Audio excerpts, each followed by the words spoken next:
Okay, we'll call the meeting to order. We'll start with the Pledge of Allegiance. Pledge allegiance to the flag of the United States of America and to the republic for which it stands, one nation, under God, indivisible, with liberty and justice for all.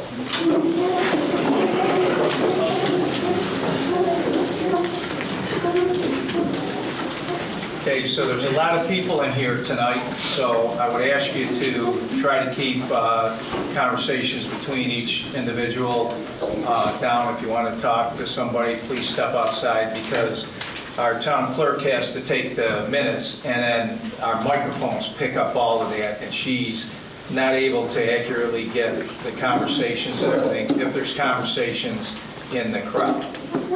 So I would ask you to just be respectful of everybody that's coming in to speak tonight. So we have, the minutes have been distributed. If you've had an opportunity to take a look at the minutes, may I have a motion to adopt the minutes as distributed? I'll move it. I'll second it. Any discussion? All in favor? Aye. One exception, abstain. Okay, one abstention. Any opposed? Okay. Motion carried. So, we're going to have a public hearing regarding the letter of intent for the proposed Melvin Farm development. Before we begin, please note that there will be a coordinated review for this project on Tuesday, May 30th at 10 a.m., where all involved agencies attend with comments. Coordinated review is not a public hearing. That's for other agencies that may have an interest in this. So now, how many people tonight think they would like to make a comment? Can you raise your hands? Okay. All right. Okay. All right. Okay. So could you, I'm sorry, I got distracted for a second. Could you raise your hands again, please? I'm trying to get an idea how many people want to speak. Okay. All right, so there's about 10 people. So what I'm going to do is limit it to 5 minutes apiece, because what we're going to do, we haven't received all the information we need to even come to a determination on this. So before we move forward with it, we need to get some information from a state agency and also our planning board and ZBA. So we are going to adjourn this meeting after an hour, and we'll open it as soon as we get the remainder of the information we need in order to move forward with it. So, all right. What we're going to have is the developer will make his comments and reserve public comments till after he speaks. Mr. Dorigo.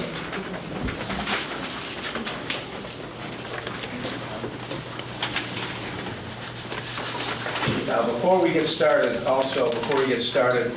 I would ask you to maintain some decorum. I've seen some meetings where they got a little raucous, and we can't have that. I mean, it doesn't do anybody good. Nobody can hear what the other person is saying. So when you direct your comments, I'm going to have you direct the comments to the board. Then Mr. Dorigo will answer to the board, and we'll do it that way. And if you do have a question, just raise your hand, and we'll make sure you get called upon. But hopefully we can move through this fairly quickly. All yours. Am I on? You are. Thank you. You'll need to turn that on. Do you want the wireless or no? This is probably okay. I have a fairly booming voice, but shall I turn it on? Yeah. Okay. No. On. Oh, is it on? It's on. Okay. Good evening, Mr. Wicks, members of the board. My name is Mario Dorigo. I have an address at 7513 Morgan Road, Liverpool, New York. I'm the representative of the landowner of the Melvin Farm, Landmark Challenger LLC, which is, again, the owner, as well as the applicant for incentive zoning as shown in the LOI, which was submitted to the board several weeks ago, and which is the subject matter, of course, of this meeting. Now, before getting into the incentive zoning, I'd like to at least discuss for a few minutes what the present situation is. Sure. With your permission. Okay, I'll take one of those. Thank you very much.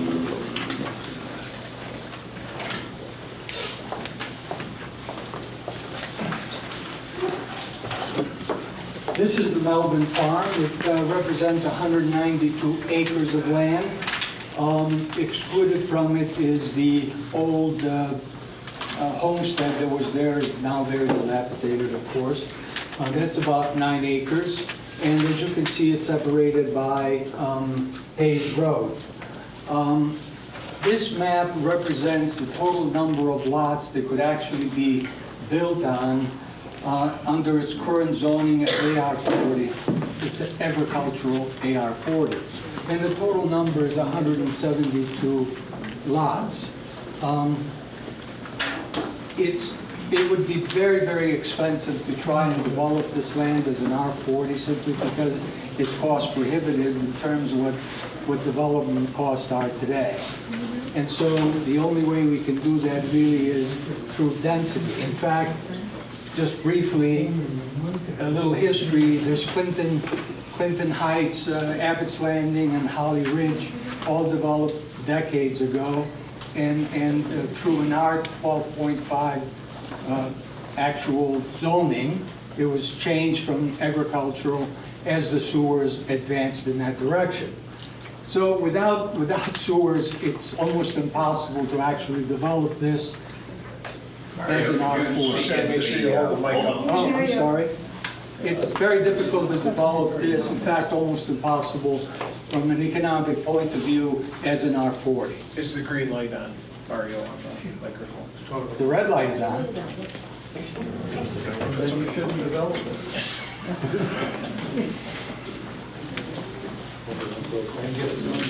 Yeah, I'm going to be here quite a bit, so it probably would make sense to have this one working. Is it working? No.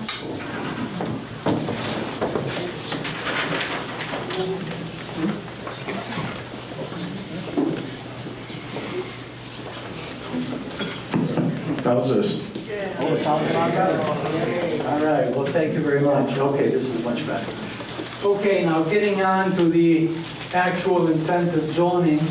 This is Exhibit 2, which is attached to the LOI, and shows essentially the plan that the developer is looking for, and the zoning, the incentive zoning that it is seeking.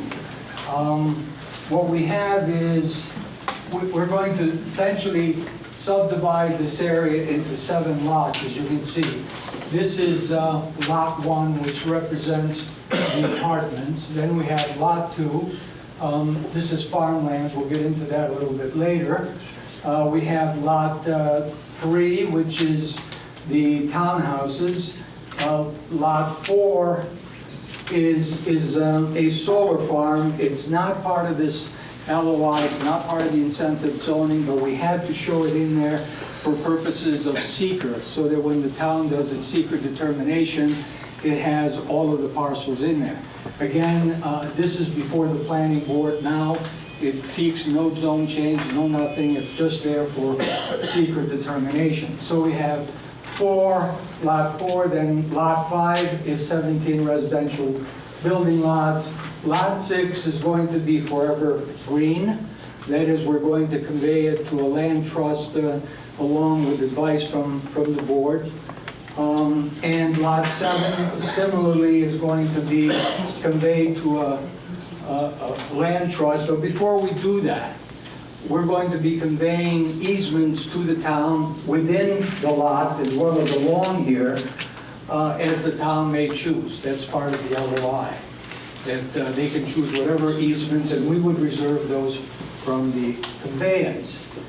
More specifically, with regard to Lot 1 and the apartments, we have 134 senior apartments, which are 1, 2, 3, 4 buildings of senior apartments here, 134 units. We have 105 market rate apartments. These are up here, these 3 units. They're about 33 apiece, with one, I think, being 35 to get to 105. And then we have 168 luxury apartments with garages, and that's units 1 through 24, right here, the ones in white. So that's the apartments. We then have 164 townhouses in this configuration as presently set out, but that could change because it's going to be before the planning board. And again, that's a function of planning, it could possibly change. But right now, it's 164 in this configuration.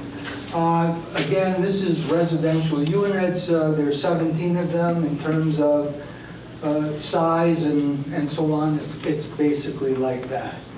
So that's all of the housing. It amounts to about 588.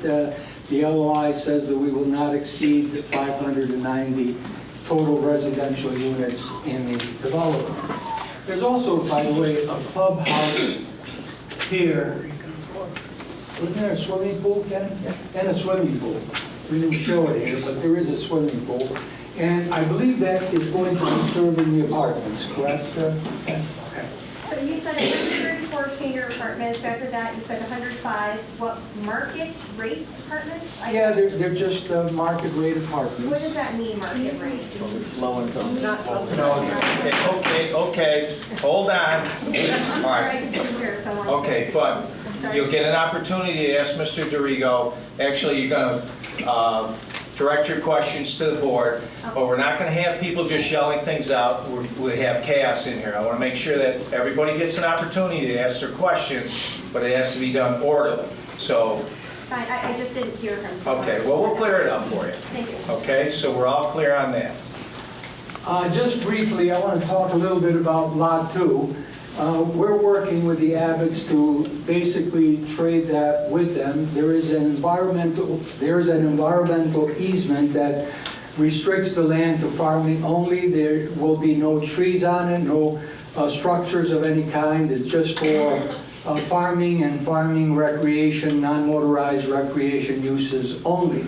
We're giving that to him in consideration for them giving us easement so that the town in the future can actually expand the sewers westerly as well as southerly.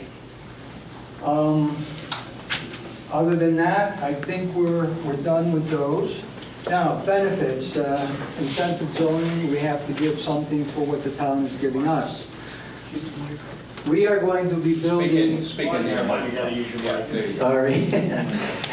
We are going to be building a pump station, an expandable pump station that when built will handle our project.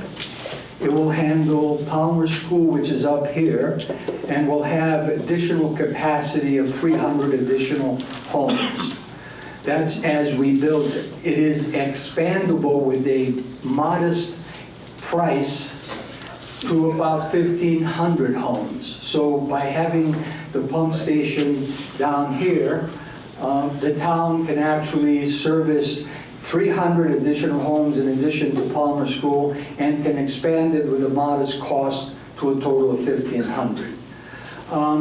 Our cost for the pump station is estimated $1,623,000. The town board is requiring, and the LOI so provides, LOI is letter of intent, I'm sorry. And the LOI so provides that we have to put up a bond for that amount, so that if the developer begins the construction and does not finish it, then the town can finish the construction of the sewer pump and the force mains, by the way, which are going to be coming from the wastewater treatment plant up here. They're going to go down here, and then roughly from here down to there. That's a fairly large main that will transport the waste from here to the treatment plant, and down to the treatment plant, by the way, an additional, I think, 600 feet. All of that is going to cost the $1,600,000 that I just referenced. In addition to that, Palmer School is up here and in desperate need of sewer capacity. And not there, it's up here. We're going to build a gravity sewer line that goes from here all the way up to Route 370. Now, certainly 2/3 of it is going to be for our benefit. This total length is around 2,400 feet. This last piece is about 800 feet. And while we are getting some benefit, certainly from the gravity sewer, the school is still getting 2,400 feet of gravity sewer essentially for nothing. That value has been estimated at about $360,000. The last benefit is that by giving the town these easements and us having to trade this piece of farming land and pricing that farming land, which I believe has good soil at $10,000 an acre, at 16 acres, that would be an additional $160,000. So the way, our LOI reads is that we're providing essentially about $2 million, $2.1 million in benefit overall to the town. That about concludes my presentation. I'm open for questions from the board or. Al, you want to address the issue about the pump station? Yeah, so total capacity of that pump station, per what your engineer and I had put together, needs to be about 687,000 gallons per day. It was our understanding that that is what the cost estimate was based on, the 687,000 gallon per day pump station. We will need to confirm that with your engineer that that is correct. Well, my understanding throughout, and I think it's Exhibit 4L, essentially provides the information. I think it says it's 300,000 gallon, maybe 280 or something, and then beyond that it would be the cost of others. I think that's what it says specifically. Yeah, that's not typically how development has traditionally been done in the town, period. The infrastructure needs to be sized appropriately.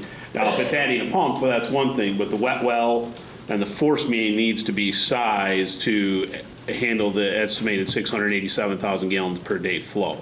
And I believe, per Julian, that's what the cost estimate is based on. Like I said, if a third pump needs to be added to handle that flow, okay, that makes sense to do that at a later date rather than putting hours on a pump that isn't needed at this time. But the wet well and force main needs to be sized to handle that total flow. And you're saying that it's not? Well, no. Julian has indicated that it is. Okay. So that's all I'm saying is that that needs to be made very clear that the force main and wet well are sized to serve the Cold Springs Peninsula from Melvin Farm west, south of Route 370, and the piece north of 370 going up to Palmer School. Okay, so we need to verify some information with Julian? Correct, We'll yes. take care of it on Monday. Yes. Good. Anyone else from the board have a question right now? Yeah, I have something no one else does. My first question is, the soils that's in a farm ag district, are those good soils that we're going to be developing on? It is like farmable? It is good, yeah, it's tillable, good farmland, yes. Okay. I mean, I know the county's trying to preserve farmland like that. We don't have a lot of it, so we'd be giving that up as part of it. Well, we are preserving 16 acres. 10 grand an acre, which you got a farmer to pay you 10 grand an acre, I'd be impressed. Second. Fred Allen, He's a big farmer in the community, and he actually rented the Melvin Farm, other than the Lot 2, which is the 16 acres, which has always been kind of rented to the Abbott family. And as I recall from Mr. Allen, it wasn't top-notch soils, but it was fairly good soils. I mean, it wasn't the top of the line, but it was pretty decent soils. Okay. Now, what zone changes would be required? I'm new, only been here a year and a half. I mean, part of this is we would have to vote on a zone change to allow this development. That's essentially the way the letter of intent process works. This is, A letter of intent. yes, it's a zone change request, essentially is what it is. So what would the zoning go down to on this parcel? So this would not fit in any of our current zoning classifications because of the multifamily. So and that gets to my next point, most places like this are in PUDs. Correct, this would, You might want to explain yes, this. yes, I shouldn't say no, this would not fit into our normal residential zoning classification. This could be fit into what is called a PUD, which is similar to what Timberbanks and Radisson is, which can be mixed use or all solely residential. Which has boards, HOAs, oversight Correct. over the properties and common areas. Do you plan on having an HOA with this property? No, we don't need to, because every piece is basically being transferred out. Lot 1, which has the apartments, is going to be owned by an individual, so there's no commonly owned land. The 2 green lots are going to be conveyed to a land bank. The Lot 5 with the residential units will all be gone with, once the homes are built on it. So there's no reason to have an HOA. There's no common owned property. I have 3 questions. The clubhouse and the pool. I'm And sorry? then apartments, usually like at Timberbanks, the apartments, they have an HOA, right? So No, they're clubhouse, going to own the land and the buildings and the swimming pool and the clubhouse. they're not gonna rent, they're gonna buy it? No, I mean, the developer and owner of it Right. will own all of that, and they will rent them, yes. But there's no land that, is outside of the ownership of the owner of the apartments themselves. So there's, again, no need for an HOA. I have 3 questions, maybe more later. And I guess maybe this is on our end, Tony, but regardless of whether Mr. Abbott or anybody wants to farm or not farm that area, if farming stops at some point, is that land forever protected no matter what? It can't ever be sold or... Forever protected, indeed. I just revised it, Tony, I sent you a copy of it. It's forever. The only way that use can be changed is if there is some significant circumstance that is different and the town agrees along with the owner of the land to go to court and have the court declare that the thing is annulled. That's the only way it can change use. I mean, I'm envisioning if farming ever stops there, it can just turn into a field of trees and woodland. It is, and the town is given the right to go in there and cut all the trees down. No, I'm saying the trees should grow. I just want to make sure no matter what a farmer wants to do or doesn't want to do, I mean, Abbott's may be there forever, who knows? But maybe they're not. I just want to make sure regardless of what the current use is, if that current use stops, it will remain as green space forever. Yes, it's actually permitted to go fallow. Okay.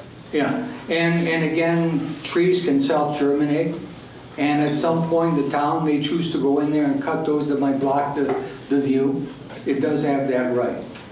I'm going to just, maybe for the benefit of the audience out there, Mario, the county commented along the lines of my thinking. One of the ones was, I'll just read it, sidewalks and trails should connect different areas within the neighborhood are encouraged, as well as connecting to other nearby land uses such as transit stops, schools, and other destinations.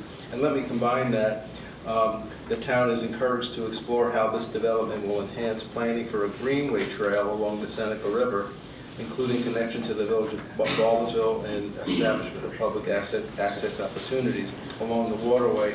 And for the benefit of the folks out there, I used to be the commissioner of county parks, and one of the intense things that the county is doing is developing the trail around the lake, which will connect to the Erie Canal Trail going from Albany to Buffalo, and there's no reason why a trail can't go along the Seneca River all the way up to Oswego. Sure. It's not going to happen tomorrow, but basically following the footprint of the Oswego Canal. So I was wondering if you might comment. Well, yes, the only thing that we can do is, you know, on land that we own, we've agreed to give the town a 30-foot strip, either by easement or fee, that goes from up here, where well, actually, it can go from here, as far as we're concerned. I mean, this is a private street, so it could go from here all along down to here, 30-foot strip. And then the other thing that we can do at the town's request, and that's also in the letter of intent, is we can provide easements within areas here as the town may request. And what about connecting that trail to your project?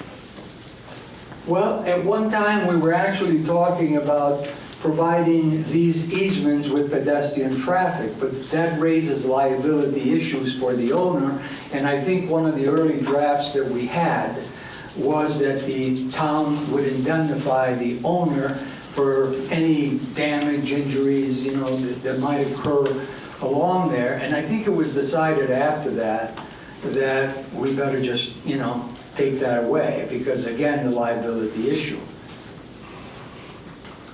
And we'll talk some more about that. I'm just wondering, within your project, it doesn't seem like you have any public recreation trails, except for, I'm assuming there's sidewalks in front of these houses?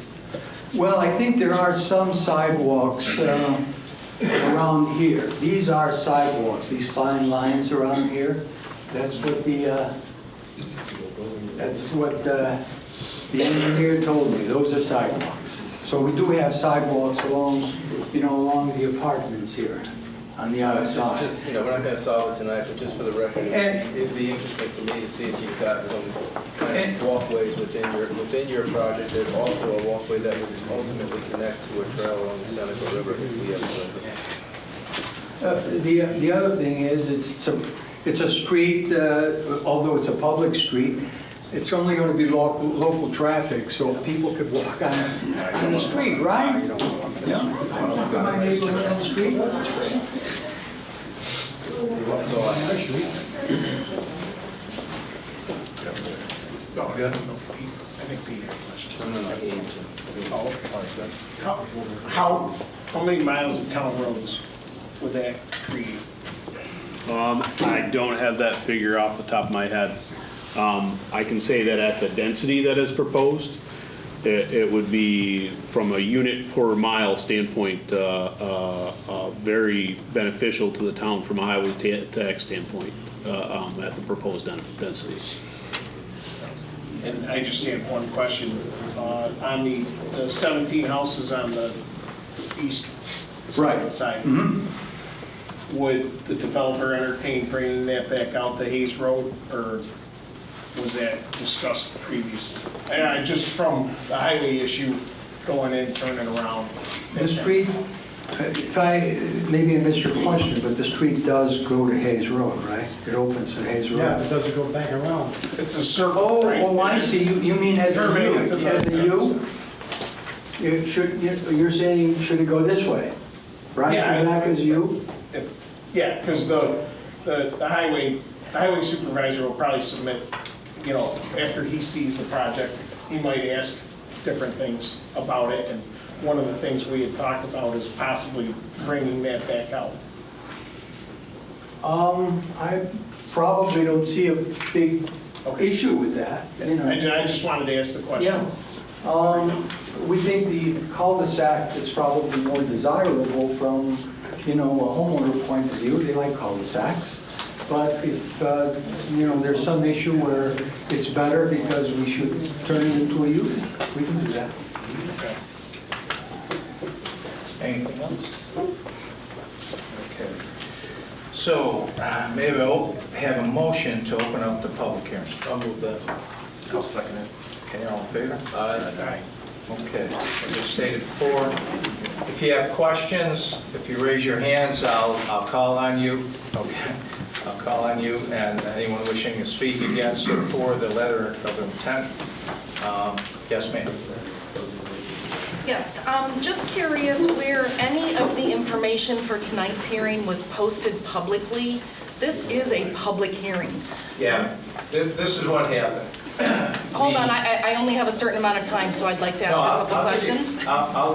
This may answer that. I'll give you your time. But what happened was, it was posted by the town clerk. We have a new firewall installed, and there was a glitch between the firewall and the website domain that services the town's website. So it went out. We all got it, but people on the outside didn't get it.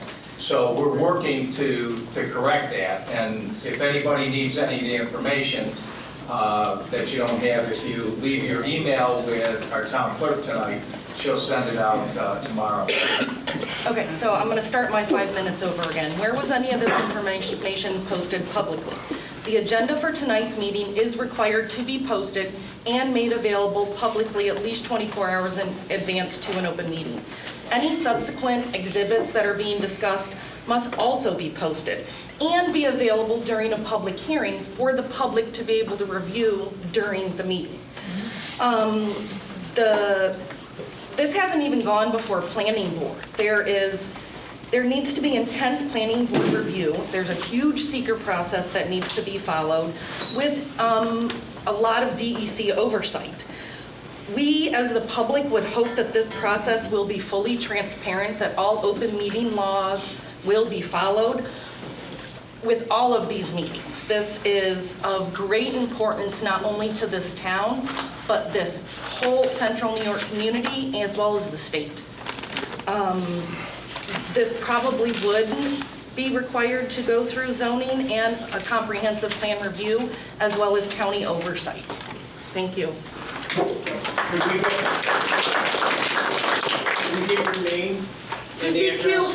My name is Susie Q. Homemaker, just like everybody else. Thank you. No, but it doesn't work that way in public. It does too. I do not have to identify myself, sir.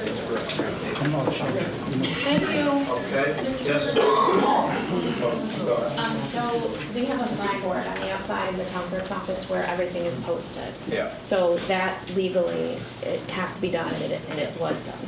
We can't hear you back here at all. We can't hear, all we hear is mumbles. We'd like you to speak up or go to a microphone because it's like the hearing is going on over there and we're back here and all we hear is nothing. Hi, can you hear me now? I sure can. Okay. Thank you. I just wanted to let the public know that everything is posted on the signboard outside of the town clerk's office. It's been posted since the early 1900s. That's how we used to do it before the internet. So if anybody ever needs anything, they can call my office, they can come in, everything's always on the signboard. If anybody needs anything right now, let me know, I can email it right out to you. Mr. Dorigo? Thank you. And just so everybody knows, the letter of intent, the project impact, all the information's been available on the town website for about 3 weeks. So this is not something that just randomly appeared. We voted a month ago, I believe, to hold the public hearing tonight. And that's why holding a public hearing tonight, even though we did not get, planning board didn't get their opportunity. But county planning has reviewed this. That's also up on the town website. And we sent it out, we didn't know until we started receiving calls that people weren't getting it. And then once we did, we started working on that, so hopefully that'll be up as soon as possible. But if you want it, like I said, you can give your email address to the town clerk and she'll make sure you get it. Yes, ma'am. Good evening. Can everyone hear me okay? Yep. Okay, good. Wanted to make sure, especially since I have my back to you guys. Sorry about that. So, a couple of key questions. And I'm very concerned about this. I am, because a developer coming in from out of town, obviously you're here to make a dollar, and I'm concerned that it is at the expense of the beauty of the area. I'm concerned especially of the congestion that will occur in the Baldwinsville area with that many new housing. If it was higher-end homes, like single-family homes, I think that would alleviate a lot of the potential congestion because it wouldn't be almost 600. That is a lot, a lot. And I don't think Palmer School has the room for all of those new families coming in. So has that been taken into account? Because that is a true concern that I'm sure I'm not the only one here who's concerned about. Thank you. Thank you.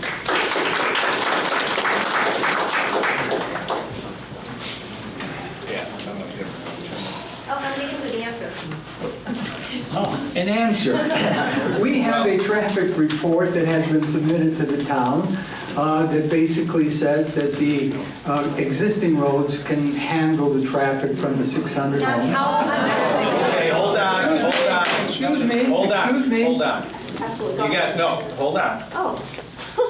Okay. You directed to us. Okay, so that during key work hours, commute to work hours, it is congested already.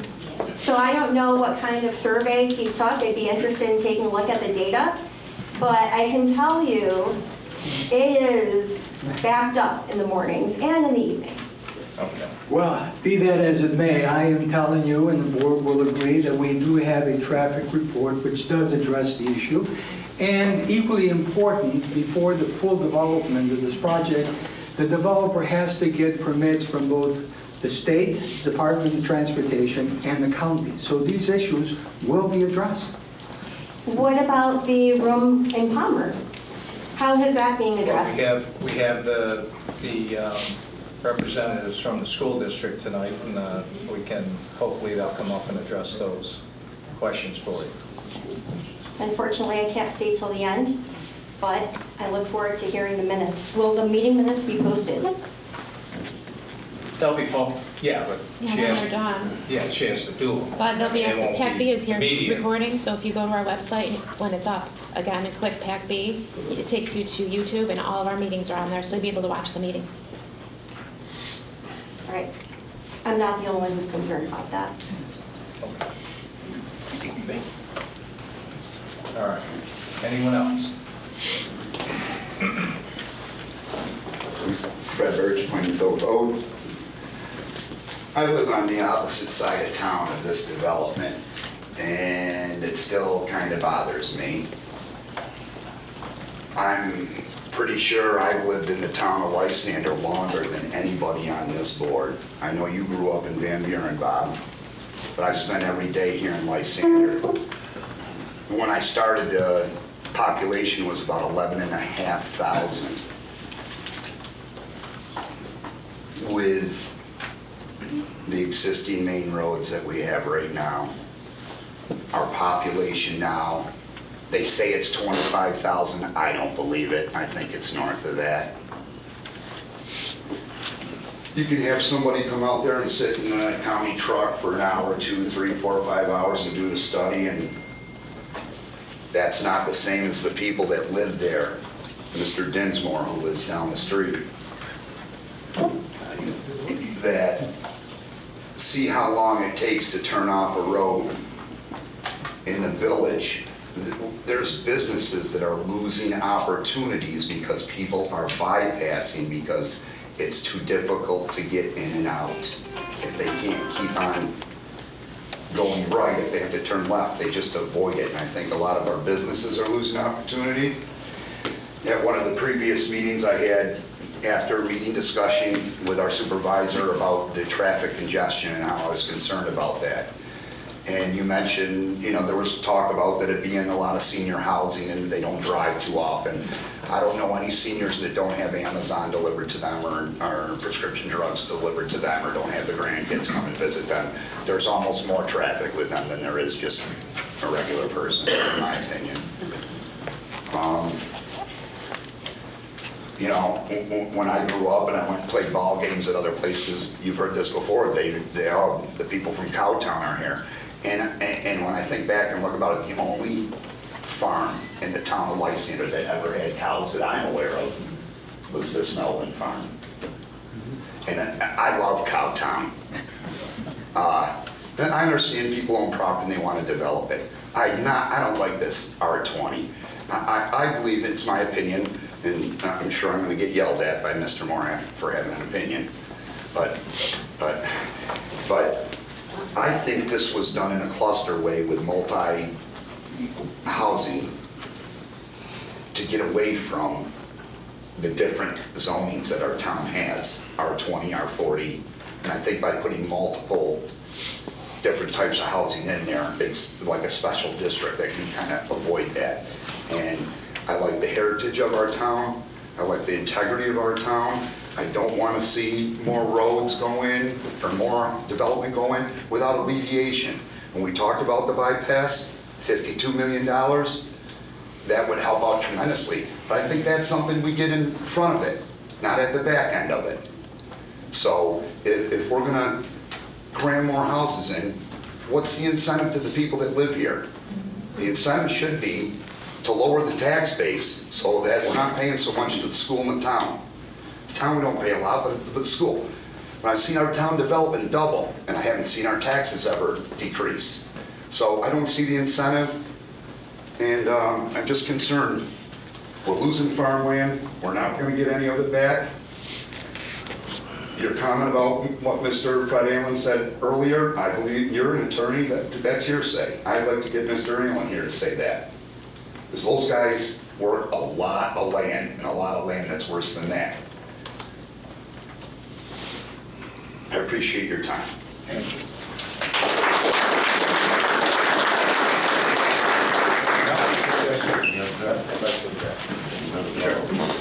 So, one quick thing, I'm sorry, before you go. I want to hear your opinion. I don't appreciate when someone carries pom-poms up to the microphone and has a phone finger taped to his head and acts ridiculous in front of the camera, but I want to hear everybody's opinion. So, I just want that to be said, and don't, follow the rules of the quorum. It's hard to hear that. I would like to hear your opinion, is what that's the summary. I'd like to hear your opinion. Thank you. Go ahead. My first question is, why do we have zoning laws if they don't matter? Well, that's an I've lived on the corner of, maybe 500 yards from 370 and Doyle, right on 370. And I'm finding out that the traffic and everything is becoming a terrible problem. But more than that, it's the quality of life. We're turning 370 into Route 57 as it goes through Baldwin, or as it goes through Liverpool. There won't be any open space left in terms of what's happening. When we start looking at the quality of life, this constantly goes down. When I bought property, a house from our friends close to 40 years ago, we didn't have any of these problems. 370 was almost doubled in size. We lost a good share of our front yard. Then we turn around across the street, we had a big development. It used to be farmland. It's very high quality farmland in that area, and they turned it all into housing. We constantly keep going down this road, and there's no benefit for the people that already live here. We're taking an area, and he mentioned a couple things. This end of the property, where they're going to make this parcel, that used to be the Cavalry. It was a 40-acre lot. It was a cavalry horse training facility during the Civil War times. We find out that, and I can't really see it on this map now, but right down below the hill on Hicks is a natural spring that comes right across. What are they going to do with that spring? I mean, it comes right out of the side. It flows year-round down through there, and it has forever. Like say, I live on 370, and my neighbor had a spring pop out of the ground and start running after the property, after we've been there 40 years, and it's called Cold Springs Road. I think the presenter said it best. It's not a feasible project without us selling our souls on this. If it can't stand on its own under the zoning and what we have already in place, what benefit is it for us? Nothing. I mean, I've been paying sewer taxes and will gladly keep paying sewer taxes and have for over 40 years, but with a septic system. And every time I've asked at the board, they've always said, well, we're saving, so when we do have put sewers in, they'll be paid for. Well, there should be quite a fund because, like I say, I know I've been paying for 40 years. Where do you live, sir? I live at 3459 Cold Springs Road. I live about 100 yards from the corner of 370 and Doyle. And this is not going to mitigate us having sewers at all. The system doesn't go that far. We're probably 500 to 1,000 yards short of where they're going to be coming across with the sewer. And as it said in the note that they put out last month, that it would not help the peninsula anyways with sewers. We'd still have to do a full build-up. I mean, I just don't see any benefits, and it's all on the downside. Well, if you look at the bottom section there, and if you point to it, Mr. Dorigo, where the property is, okay, that's incentive zoning. And what incentive zoning is, they have it all throughout the United States. When a municipality needs something and they can't afford it, and a developer comes in and the developer wants to develop there, they form an agreement where the developer gets to get some concessions in order to provide some public utility in the forms of roads or bridges, and in this instance, it's sewers. There are no sewers down in that area, and that's what we're trying to do. This would go a long way to bring sewers to a lot of homes that don't have it now, especially the ones with dry sewers. At a great cost to the rest of us. Well, there's a cost, but the cost would be insurmountable if we didn't have projects like this. We need developers to come in to help us with the cost, to offset the cost to the residents. That's why we're living fine on the septic system with the density we have. But when you want to take and turn around and triple the density, yes, you have to have it. And he even said it's not feasible. But then you feel that you're living fine. There are plenty of other people that have called my office and they're anxious to say, when are the sewers coming in? And it's the 21st century, people should be allowed to have sewers. I think everybody should have sewers. That's why when you look at these things, we're entertaining this because this will go a long way to help provide sewers to the people that need it down in that area. Now, as the supervisor said, this is an incentive zoning area. The public's welcome to come up here with benefits that have not been addressed. But the zoning gets changed all the time to your liking, okay, and not necessarily to the greater good of what the people believe. This isn't approved. We would still have to vote on this when this is all done. My mind is far from made up. I think most people know where I'm leaning right now. I'm at zero, like where I was with Collington Point as a resident. You know, this is incentive zoning.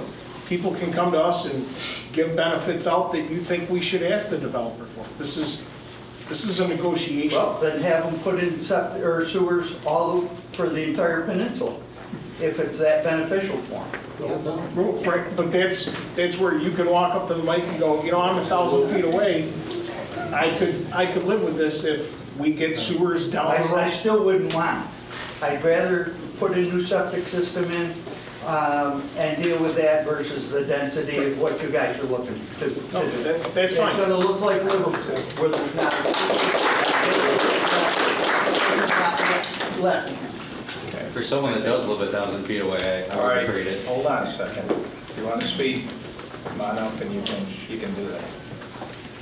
Yes, miss. Hi, I am Crystal Ripa. I've been a resident of Lysander for about 10 years, so I completely appreciate the lifers here and respect that. But I am one of those people calling the town supervisor about the septic issues of the homes built on Camerondale Road. At the end of that road, it is a literal nightmare. We are calling septic places every other month in the spring, in the wet seasons, because the houses built there, something happened where their perk tests were falsified. And so those houses are a nightmare for those of us on the end of that road. But I think more than that, and while I have respect for those of you who don't necessarily see the benefits, I also think that I want to share our community. I have a 5 and a 7-year-old at Palmer, and I want to share the amazing school district. And I want to diversify the school district. I look around this room and there's a whole lot of white people. And I think that it is important that our kids get to experience. All right, hold on. She has a right to her opinion, and whether you agree with it or not, she has a right to her opinion just like everybody else. So please, when somebody's up here, we don't need comments. You can disagree with it, but she has a right to her opinion and to be able to express her opinion. Well, and it's okay. I grew up in a rural town very much like this, Attica, New York. Everybody's white there. But what I'm saying is that opportunities to live, and I heard people, botching subsidized housing. Do you want people and kids to live in safety in a community that adores and loves them? Just so you know, these are not subsidized housing, right? Well, I'm not sure if that was said, that was mentioned. Yeah, they're not. But I think either way, I think that there are so many benefits. If you think traffic here is bad, I mean, there are so many other places where it sounds like they've done their homework. And I think that there are so many benefits that are being overlooked. While I still think some homework needs to be done, I think exploring, just being open-minded to the opportunity this will present for businesses as well. You go from painters to landscapers to snow removal to restaurants.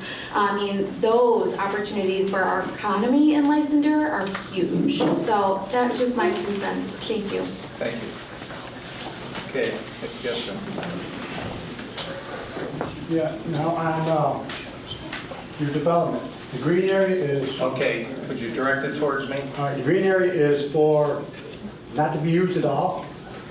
Correct. Correct. Unless we decide with the developer we want to put some trails in, and that's what Mr. Gerasi was trails, talking yeah. about. Trails Trails and houses. No, they're not going to be houses. No houses, just all trails, or if any Yeah, trail. correct, Which you've been talking about this for years. correct. That's the only thing I got to say about it. Yeah. Yes, ma'am.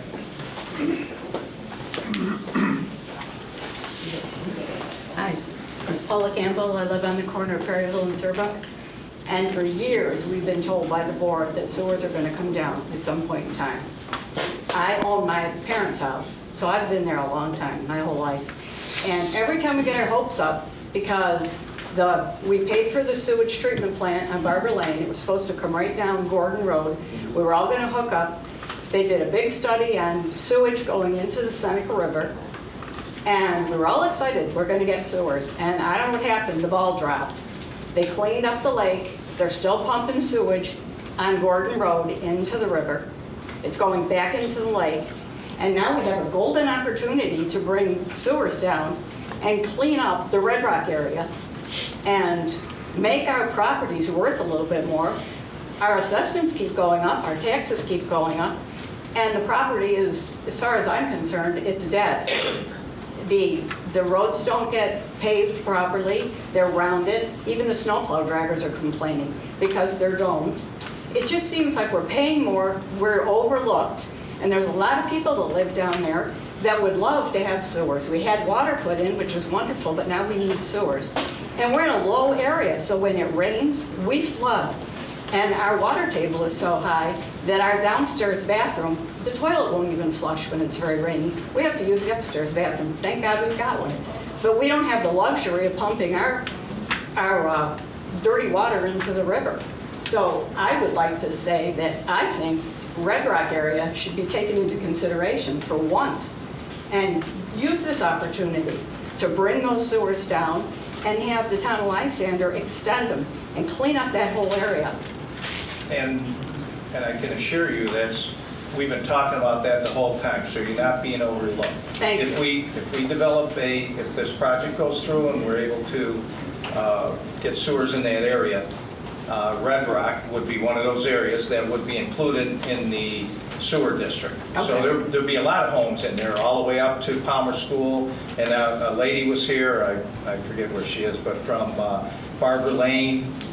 So we look at all of that. But certainly Red Rock is right there. Yep. So And you're it's not being close. you're not being Well, all I could hear was Palmer School. No, and you're not, no. We're going in the opposite direction. Well, that's directly, that's one of the benefits that Mr. Dorigo is talking about. It's going to save the school a substantial amount of money by being able to hook into that area. Okay. Okay. Thank you very much. Yes, sir. Is that in the floodplain, No. those houses No. down there? Oh, the Red Rock? Yes. No. And along the river? No, that's not part of that. I remember. It is? All right. Yes, I ma'am. have a question. I asked this earlier on Walker Lane. Could you come on up so Yep, people could just a hear? question. When this stuff gets built, is there going to be a lot of ditches put in the ground? Because I complain about my street where all the water's going behind my house, the neighbor's house, and all I get, everybody said it's a runoff. And since some of these new houses have been built, the runoff's gotten worse. You guys still won't do nothing about it because you all say there's nothing you guys can do, you don't own it. So I don't know who owns the ditch by my house where all the water's going through and getting floods. But are you putting ditches where that water's gonna go more into my yard, the neighbor's yard, and where's the ditches going? Are you putting? Well, there will be detention areas, and there's going to be various plans for, water flow. They're going to have to be approved by the town engineer, and they'll be prepared by our engineer, and typically, all the water that is within a project stays within the project. But it's going into my backyard. Ask the neighbors in my yard. They see how much water we get behind my house, goes in my shed. We bought the lot years ago, never told us it was a runoff until we start getting floods. New homes, we're getting worse of the flood. Ask the neighbors. I just want to make sure when you do this project, we're not getting all your water into my yard and make it worse than what it is now. Because nobody's doing nothing to help pay for this to stop. That's part of the whole project. They Not to go in my yard. This project cannot cause flooding in other areas. They're going to have retention ponds, and I'm not an engineer, I'd have to. Well, we've been asked by an engineer, even the guy that did my property said, you guys said, there's nothing you can do. Why? I don't know why you guys can't fix it so we This don't is the get the flood. same thing we talked about earlier. Yeah, but still. Special districts are formed in New York State. Correct. By Article 12 or Article 12A. Correct. If you want a drainage district on Barbara Lane and want to have easements provided for the town to maintain, the residents in that neighborhood would pay for it, but a district has to be formed before that can happen. Okay, well, I understand, that's what I'm saying. If he's doing this, he's gonna put a ditch, where does that water gonna go into my yard? No, from the topographic maps that we have, this project would not be tributary from a runoff standpoint to Barbara Lane that is developed. Okay, you all here, guys. Okay. Yes, Thank you. I'll get you next. Hi, my name is Danelle Atkins. I live on Hayes Road. We moved in when I was 5, so I've been there 60-some-odd years. I live in my family home.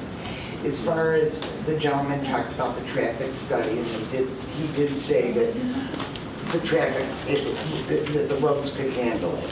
If anybody tries to go down 370 to go to John Glenn at 7, 8 o'clock in the morning, I mean, they're backed up almost, not quite to the bridge, but the traffic is backed up, and that's even after they fixed John Glenn and made some extra turn lanes. Hayes Road the traffic on Hayes Road has become heavier and faster. Nobody It's supposed to be 40 miles an hour. Nobody pays any attention to the speed limit. I'm opposed to 590 units. I think it's a little too much. And I'm more into green space. A few years ago, when everybody was talking about another development, there was an article in the Syracuse newspaper about how the farmland in the peninsula area in the town of Lysander was some of the best in Onondaga County. So somebody here said it was, just so-so. It's okay, good farmland.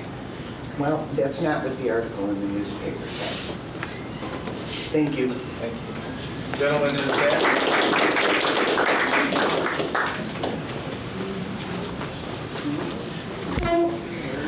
Everybody knows me as Larry Wicks. I live in Red Rock, 4th generation. What you're planning is ridiculous. The environment, we have eagles nesting in there, we have turtles in there, will be the lowland. You can't get sewage in there because it's a floodplain and the state overrides. I know what I'm talking about. I don't mean to be disrespectful to anybody. Let's see some impact studies on this. I want to see some impact studies. This is natural habitat. This is where we watch the eagles and the turtles. Okay. This has got to be studied. You get, thank you. Somebody over here? Somebody over there. Yep.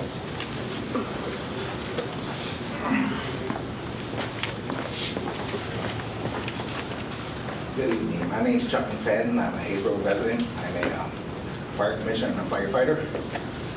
Along with being a firefighter, Mr. Wicks, I know you're for law enforcement.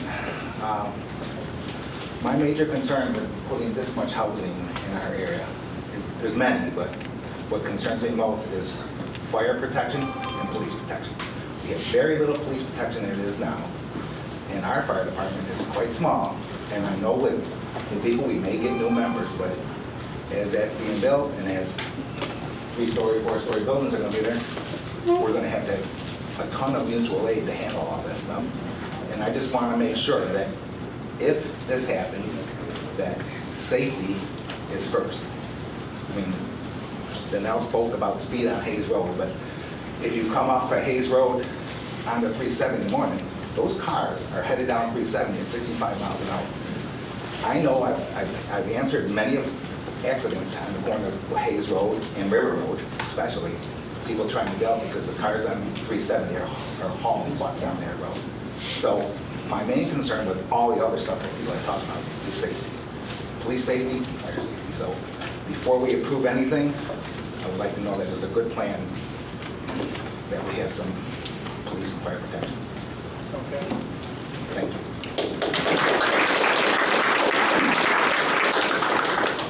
Yes, ma'am.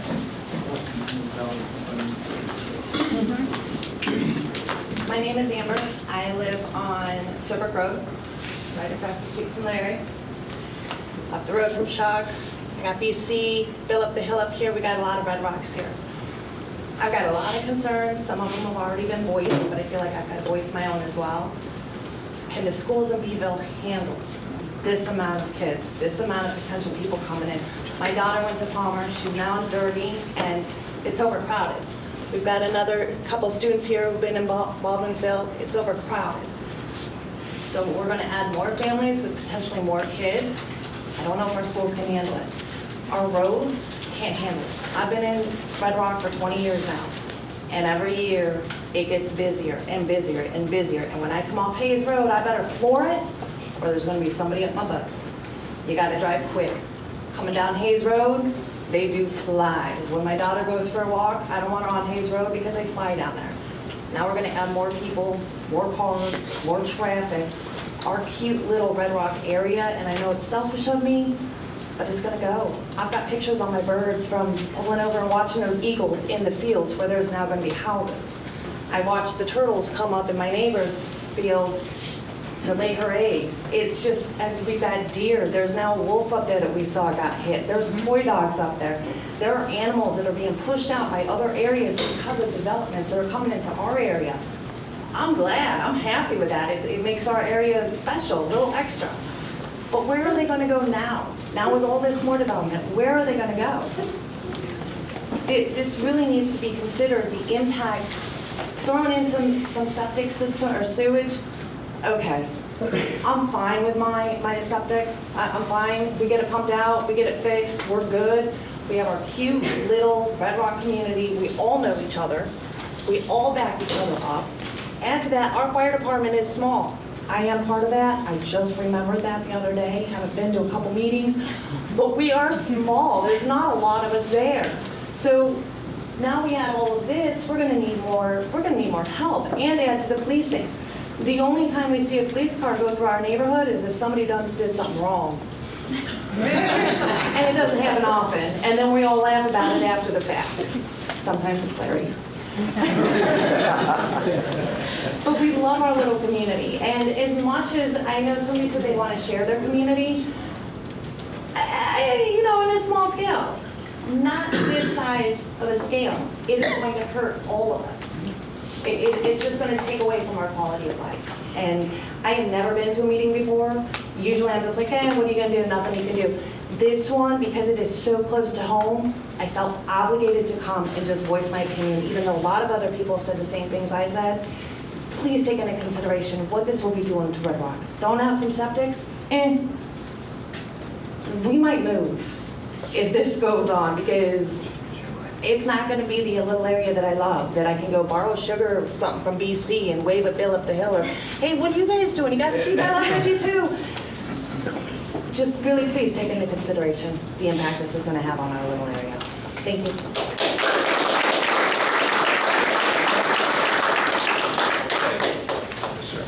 I got a question. I couldn't quite hear in the beginning. The solar farm, you said, is it 40 or 47 acres, the plan for that? And where exactly is it located? I can't see it on this little map. In relation to the whole project, I guess that's one of my main things. Is that a separate project, you said? Yes. Before the plan. So that will require another discussion like today? Not with us, that's the planning board. So this could be approved, the Melvin project, but the solar could not be approved. That could happen. That could happen, yes. But one doesn't depend on the other. Right. Okay. The location of it though is, where's the lot? It's 4, right? Okay, District 7. This open area is Forever Wild? Yes, the green areas are Forever Or is Wild. that agriculture? No, Forever Wild. Okay. All right. Is it a 40-acre solar farm? It's actually, let me see, 44.7 acres. Okay, that's the plot, or is that the... That is the plot. I believe the actual units probably make up less than that. I think it's It has to, 30%. right? In the zoning, it says that it cannot exceed 50% of the total plot. The equipment area is 23.8 acres. Yeah, That's So it's half. That's About half. 50% if Well, it's 40 acres. the planning board takes care of that. So is that a variance that is required for that? No, it has to So meet the zone. Sir, I've been looking into this a lot because West Genesee Solar number 1 is going to be right next to my property. And a couple of the other things that I noticed, I come across Church Road tonight. There's quite a large one there. In the zoning, it says that they must, solar farms must be at least 200 feet buffer zone from public property, public roads and so forth. I doubt if it's 200 feet from Church Road. And there's at least a quarter-mile stretch, and it's big. The other thing is, I looked through one of the plans, the environmental protection, environmental requirements. And the person that applied for the permit for the solar farm, you have to check a lot of yeses and nos and so forth. There's a lot of nos that sure raise questions to me with regard to water. water management, wastewater management. I mean, if you've got 40 acres, 50% of it, or 100% of it is agriculture. You're going to take the cover off of 50% of that. There is a lot of runoff from the water that falls just naturally. If you've got sewers and you've got other things nearby, is that going to be part of the plan? It better be part of the plan if you're going to build all of that you got up there. Because if that water goes into your sewers, you're going to have a nightmare. A couple other things. The reason why I say this, it's obvious to, I'm sure, the people that are farming, if you take the ground cover off of 50% of the land, and they're well aware of what's going to happen in terms of water. And it's going to seep down, and it's going to flow, and it's going to move. It could go into wells. It could go who knows where. So what is preventing that water from getting there? It's the panels. I've looked at 4 or 5 different manufacturers of these panels. They can really vary. 15 to 30 years life expectancy. They've got to be replaced. They also recommend, some of them recommend every 2 weeks they be cleaned off. Now, does that require water? They also have some sort of chemical that can be done, but it changes the expense in the plants of whoever's developing it. And from what I've seen, I guess there's 7 of them now, right, that have been approved in the works here in Lysander. 7 solar farms. 3 have been approved. 2. Okay. It's the same company though, right? They're from Lowell, Mass, isn't it? New Leaf Energy or something? Those are applications that are in front of the planning board. Oh, okay. Well, so I hope that who's ever going to be in charge of that portion of the plan will make sure that they have a maintenance plan. What is their maintenance plan? Are they going to clean these things, as I said? If that film builds up, I've been reading, these things lose 20, 30% of their efficiency. We've got really harsh winters here. They say that it's sealed, it won't crack. I've seen one article, it does form cracks in the solar. Depends on how thick it is. Again, that's manufacturers. What is the guarantee that they're going to put in the highest quality?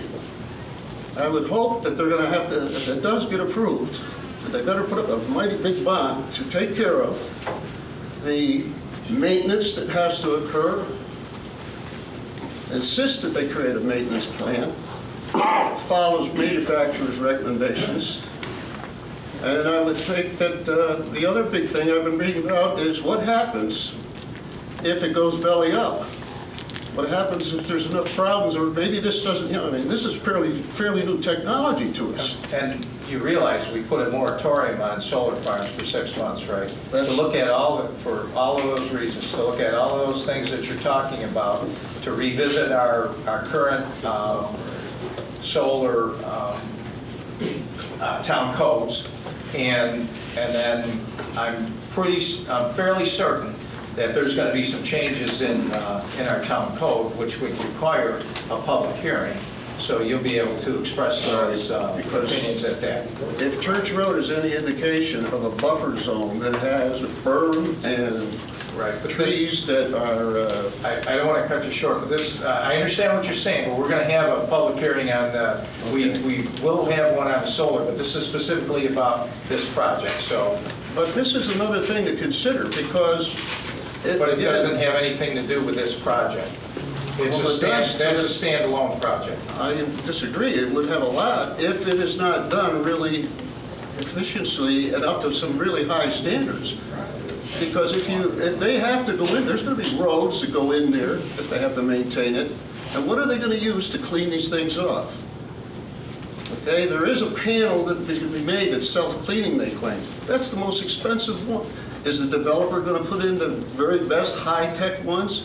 If not, where does the water come from? Where does the water go? Well, this developer doesn't have anything to do with it. That's a standalone project. So I know, but the effects of the project when it's done could have drastic effects on the rest of the surrounding environment.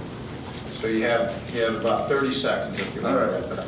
I'm just saying that if this thing does go through, and I've heard a lot of awfully good comments tonight that make a lot of sense to me, And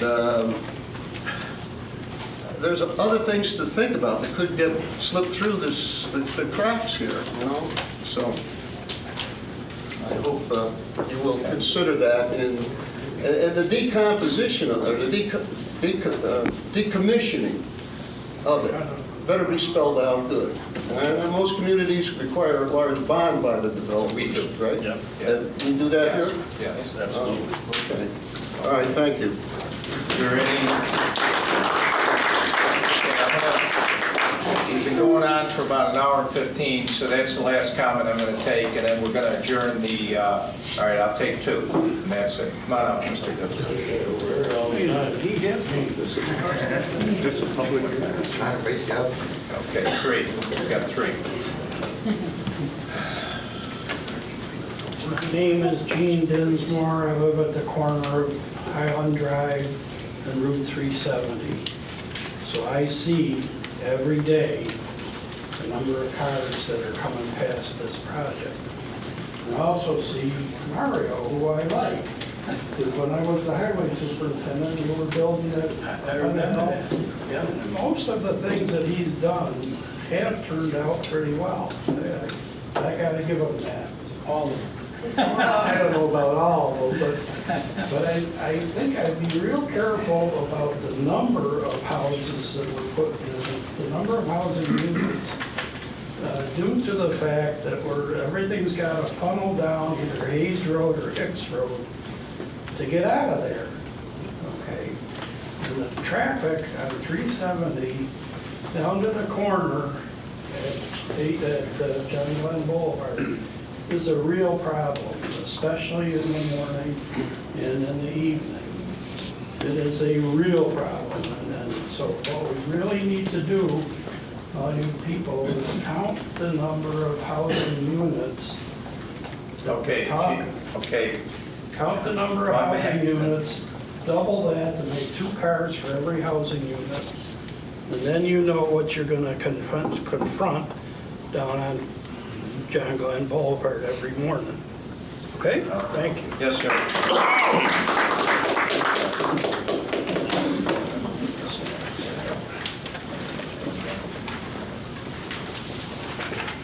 Yes, hello. My name is Pete Gavin. I live in Holly Hill on Kilo Road, and I'm strongly against this project.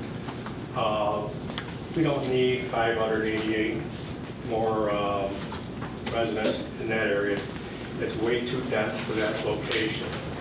The current zoning at the 172 homes, I believe, with the cost of what you could sell those lots for, you could still put your sewage treatment plant in, pump station, excuse me, make a profit.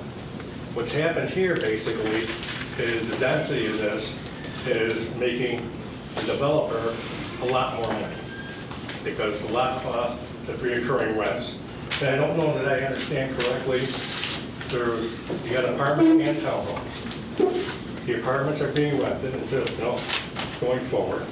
The townhomes are being sold or already being rented. They're being rented. So that's more rentals. It's been brought up about traffic. I drive down 370. Maybe you all should do it too, but the traffic is crazy. Having a curb cut, I think it's Melvin Drive, that comes in to feed that apartment area, that you don't want traffic coming back out there in the 370, excuse me, with people going, the illegals coming up at 55. It's just going to be dangerous. The gentleman, the fireman, you're going to be going up there just as much as you're going down to River Road and 370 with access. Thank God we put a traffic light at 370 because you don't see many calls there anymore, or fatalities.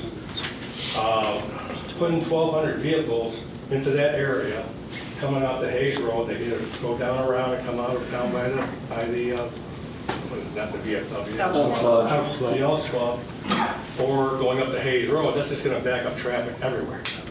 It's way too dense. I looked at started out with emergency vehicles. You have the firemen, the policemen, the ambulance, school bus, everything. It's just way too many vehicles for that area.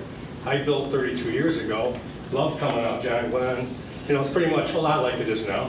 And then, you know, Holly Hill was built, Evans Landing was built, Clinton Heights, Baldwin Hill. And that hasn't put more pressure on it, but it's just way too dense. The sales pitch here is a sewage treatment. It's getting the sewage down there. And it's a $2 million cost, basically, because you got to put a pump station, and it's all got to go uphill, and that's the cost. You can still make this project work as it was proposed before, and back then it was voted down because it was too dense, and that was only 172 homes. I ran some math, if I can, as far as assessments. We all complain about our taxes. The assessed value, if you take 172 homes at $500,000, which those homes would be all more than that, it works out to an assessed value of $86 million. At the $28 per thousand between our county taxes and our school taxes, that works out to $2.4 billion with a B revenue coming into here to help pay for the schools, for the children, for everybody, for all the services we have to provide. 172 homes is a lot less services to be provided for by the town, by us, the taxpayers here, versus I couldn't really find much math on what this would do, but I looked at timber banks. They have 72 units over there, assessed value of $4.5 million. That works out to about $140 million in taxes they're paying. Running that by these buildings here, it's going to be at least half of that for revenue to the town of Lysander and the county, compared to what could be built there. And those lots that sell, I forget the name of the neighborhood there off of River Road there, those 400, 500, 600, $700,000 houses. I think, I didn't look it up today, but I think those lots sell for around $100 grand. And you can make that neighborhood work under its current zoning. I believe it's cost effective. This just makes them a lot more money.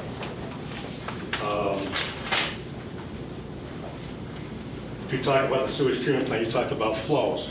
I live over there and I've dealt with the last 2.5 years with the odor coming out of that place. Okay, you got about a minute. Okay, I'll finish it up. To make sure that the trunk line's big enough, the pump station's big enough for the flow. Then what happens to the plant itself? Are we going to expand the plant? Is it going to handle that volume? And then the extra volume you're trying to say we can handle another 1,500 homes. Can the current treatment plant on Barbara Lane handle that? And I don't know if the study has been done on that, but it sure needs to be done. And I think I hit most of my points here. So thank you.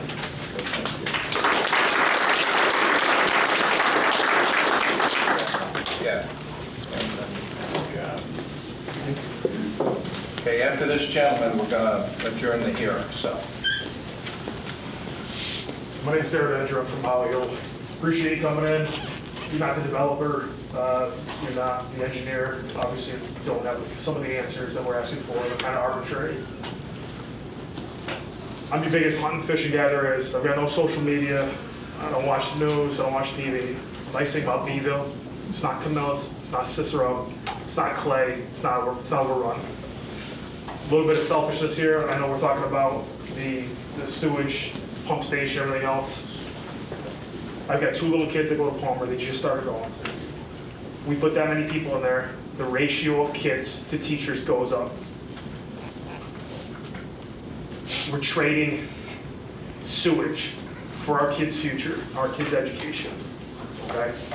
And in my opinion, this isn't well thought out for the future. I get it that, you guys are gonna come in and give a big pump station and expand it up to 1,500 residents, which I don't know if that's more residents or if that's residents that are current here, and I totally get it that they want sewage put in, they want the sewers.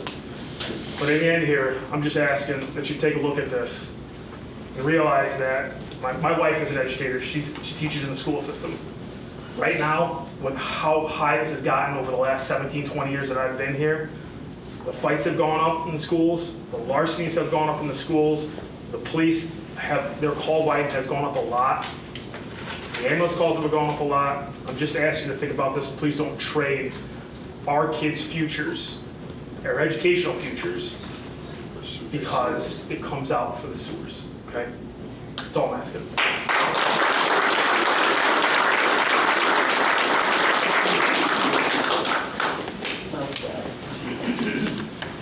The gentleman that spoke before me pretty much echoed everything, or prefaced everything that I was going to say. My name is Kenny Kendall. I live on Radburn Drive. I know it's a Radisson, but I'm not a bad guy, trust me. I'm not a Vivo lifer. I'm actually retired military. I came to this area with my wife and my 2 young kids because I've spent the bulk of my life living in or in very close proximity to these high-capacity dwellings. Okay? The reason why we came to this area is to get away from this. Okay, that was why we came here. That people are talking about the green spaces, the wildlife. I'm a big conservation guy myself. I work with a number of Adirondack groups as a volunteer. Most recently, we lived in Liverpool. We came here to Beeville, to the area that we live in, to get away from exactly what's going to become 370 in this area if this high-rise goes up. Is it a high-rise? 600 units? It's a lot of people. All right, so that's my piece. I'll make it quick. Thank you. Thank you. Thanks.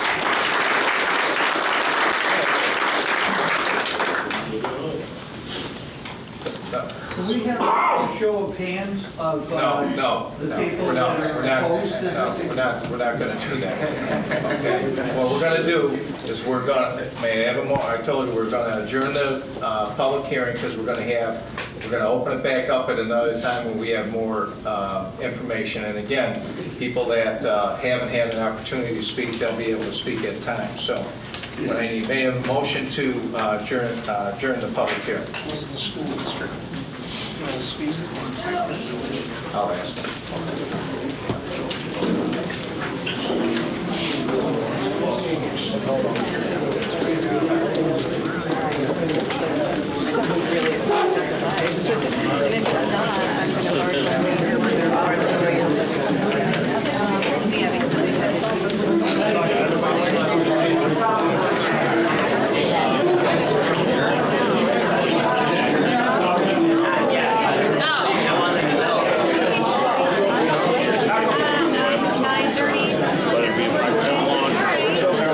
Oh, you did? Good. Okay, great. Yeah, but there's talking to you guys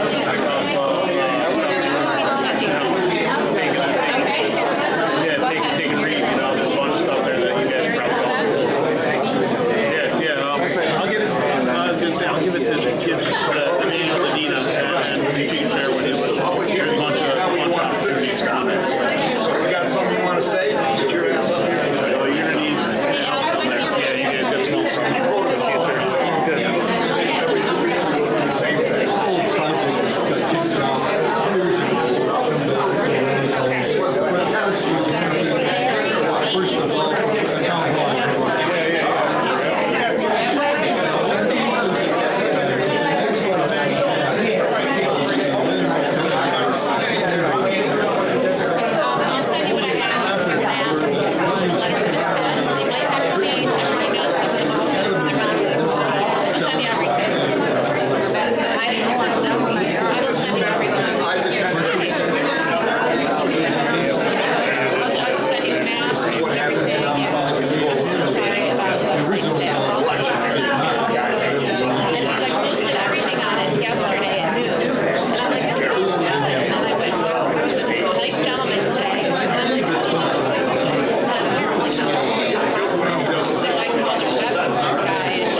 We're not there yet.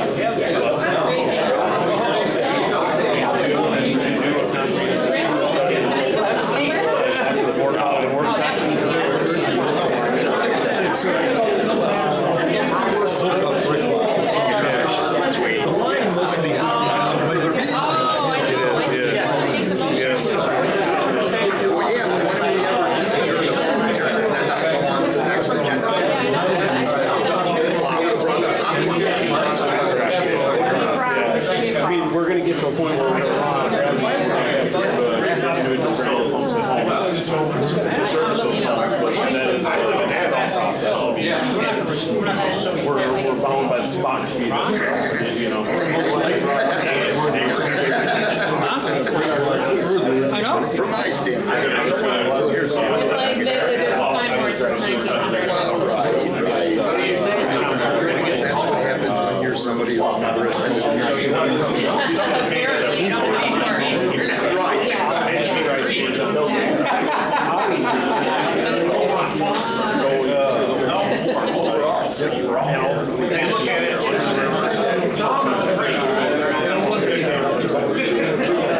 Because I think in terms of that location, they're trying to get back out from some development. So the way the top route is, you got the bridge in the middle of the peninsula, so everything wants to go on the north side of 370 wants to go back towards the more so than towards the South Farm. That's true. It didn't have anything to do with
See, I left mine out in the truck. My kids are in two different places. She doesn't take tax during the meetings. I leave my phone out there. That's my last name. My name is Kevin.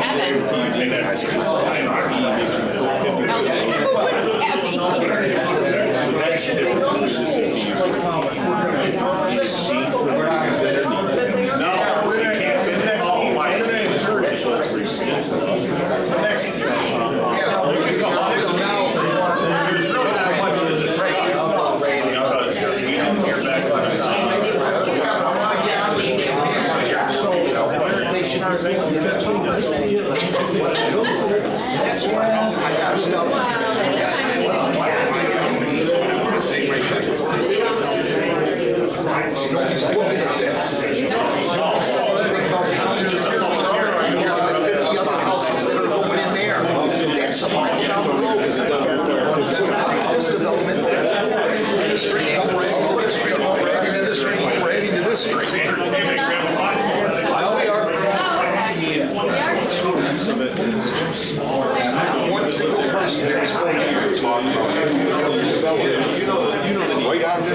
it's adding 50 more houses to count. Where do you think those people are going to drive?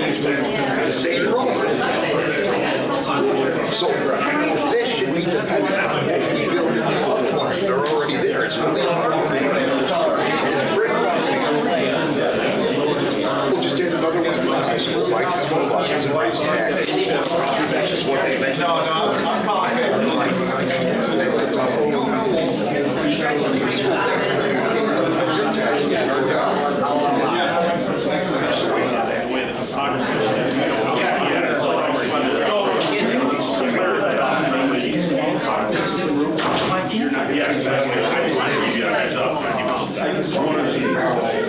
Pretty much the same.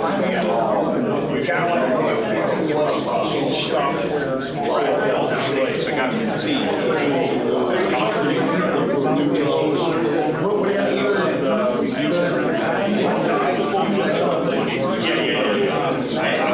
I think that's something more so than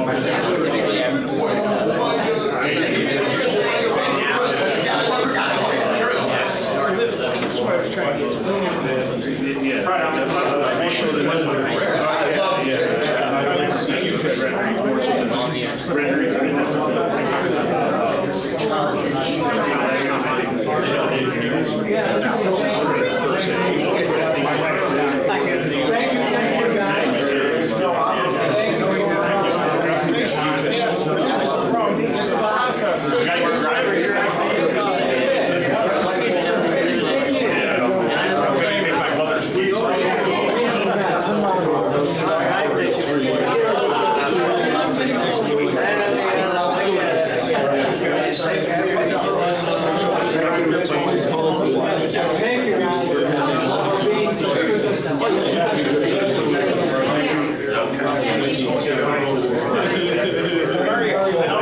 I'm on this side. Thank you. Okay, talk to you soon. You too. I'm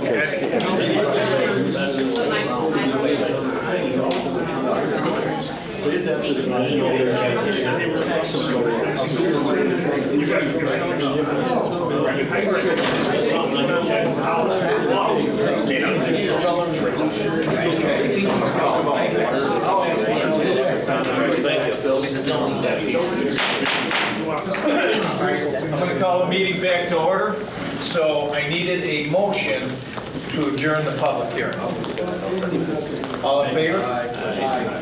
Okay. Public hearing is now adjourned.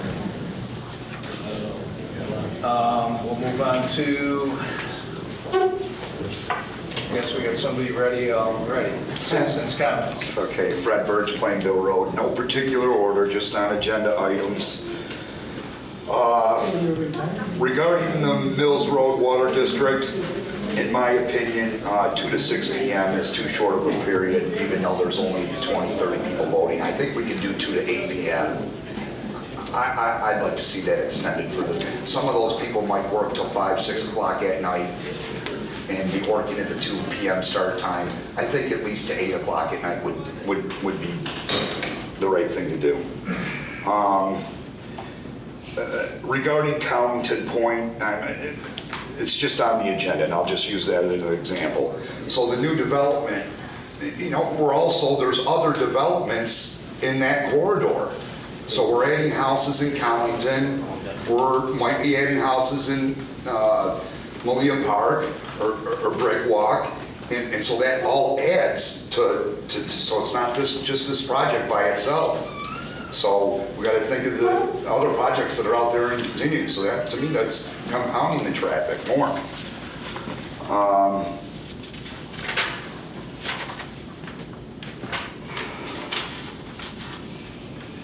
And then also what was, I love recreation. When I grew up, we didn't have a park. We got it when I was a senior. I've said this multiple times. When I grew up, I could go on my bicycle and we could be gone till 8 o'clock at night and the street lights come on, we knew it was time to come home. We weren't worried about being abducted. It was a different world.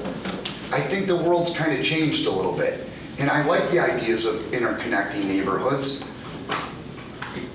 what Mr. Garassi was speaking about, but I'm also want to be concerned about, see what happens when we open up our southern border. Oh, yeah. And sometimes we got people. How does that relate to the agenda? What I'm saying is sometimes we're making it more accessible for somebody who might not have our same values. We're making it more accessible. So now might not need a car. They might be able to walk. And I'm not trying to make reference towards any specific. I'm just saying we got to be careful. And then also, especially using eminent domain. If we're going to make a walk down through that area, it's probably going to be involving, taking properties and stuff like this. So I just want you to feel like you were that property owner. Approach it like you were the property owner that was getting a knock on the door and that's all I ask you is to consider that. Thank you. Appreciate your time. Anybody else has any citizen or comments regarding agenda items? Okay. Town board comments. We'll start with you tonight, Mr. Rowe. We'll keep it short. Thanks for those coming. We appreciate the comments, and I look forward to hearing more people's opinions on the Melbourne Farm project. The AV system's a work in progress. We're trying to iron out the kinks in the sound and audio and usage, so hopefully by next meeting we're a little further ahead than we are today. That's it for now. Thank you. So I just want to thank everyone for coming out. One thing I want to take into consideration, especially with this Melvin Farms project, I hear a lot about traffic, right? Al, what's the, or do you know the DOT's definition of heavy traffic? Because some traffic may be heavy to some person where it's not to another, right? So traffic by DOT traffic impact studies is defined by level of service. So what the developer's study has shown is that the level of service will not be degraded below what its current rating is by the DOT standards with the project. I think you have to, the other thing that has to be realized here is that only looks at the 2 peak hours of the day, the peak hour in the morning and the peak hour in the afternoon. It doesn't include analysis for traffic throughout the day. The other thing that's worth noting is single-family houses generate more trips per day than apartment units. That's as defined by New York State DOT and the Federal Highway Administration trip generation numbers. So from a trip generation standpoint, 590 apartment units is not the same as 590 single-family housing units from a trip generation standpoint. Okay, good. Yeah, I just want to clear that up. Other than that, I just want to thank everyone for their comments. Appreciate it. You know, I myself would like to hear more comments about this project. I'm one of the counselors that live the closest to this project. I live in Abbott's Landing, so you know, the schools were here. They're going to talk about the impact that it may have or may not have the next time, but to my understanding, there's no impact to the schools, and we'll let them speak for it. I don't want to speak to the schools, but it was a good turnout today, and I look forward to more people coming and bringing new ideas or more comments at the next meeting. I have to echo that. It was just sitting here, everything we heard was heartfelt, and I'm glad I'm hearing it, and so we'll take it under consideration, everything I heard tonight. I also would like to thank everybody who showed up today. Hopefully you're watching this later on. Those people who are watching, thank you. I like to hear everything people have to say. We can't sit up here and make decisions without input from our community anyhow. So it's good to see people, and you know what? I like that they care about their community, and that's what brought them here. So that's good. Thank you very much, and let's go on to the agenda. Okay. And the people that stayed too, I'd like to thank them. Yes, thank So, you. thank you for people who stayed. I appreciate the fact that we had a packed room tonight, about as many people as we could fit into the auditorium here, and everybody was respectful. I mean, there was a couple of people got a little excited, but I thought that everybody conducted themselves very well, and I appreciate that, because that's the way that we should in a group when we have differing opinions, be respectful of other people's opinion and give them the opportunity to speak, and then just have good dialogue. And I think that's a much more effective way to govern and to work with your neighbors. So thank you again, because we're going to, that public hearing was just adjourned, so we're going to have another bite at the apple. All right, department head reports. Mr. Rizigno. Mr. Merrill. I had a lot, but you got time. He's tired. On the whole. All right. Everybody can find out. There's a lot of program information right now, currently up on our Facebook page and on our website. So. As part of my department head report tonight, we are mandated by our MS4 permit that we publicly discuss the annual reporting that goes to the New York State DEC pertaining to our municipal separated storm sewer system, i.e. our town-owned drainage network. Our existing MS4 permit requires reporting on 6 minimum control measures annually, including public outreach and education, which we team with the CNY Stormwater Coalition on, public involvement and participation, which we also team with the CNY Stormwater Coalition on, illicit discharge detection and elimination, which we team up with the Onondaga County Water Environment Protection, who runs a stormwater hotline where people can call and report illicit discharges, and Soil and Water Conservation District, who inspects our outfalls. Construction site stormwater runoff control and post-construction stormwater management, as well as stormwater management for municipal operations, i.e. our highway garage and parking lots. The existing MS4 permit requires the town to identify measurable goals for each minimum control measure and report on the effectiveness of the measurable goal for each minimum control measure. In 2022, we did not receive any reports of illicit discharges in the town of Lysander. In 2022, the town issued one stop work order for construction site erosion and sediment control violations that the developer fixed. In 2022, the town performed maintenance practices on 9 town-controlled stormwater management areas that included routine maintenance such as mowing, removal of brush, and cleaning of the discharge control structures. All the town roads and parking lots are swept at least once in the past year, and I'm still waiting on the final number of catch basins that were cleaned, but that will be included in the final report when it's submitted to the DEC. All in all, we're on track for meeting our measurable goals.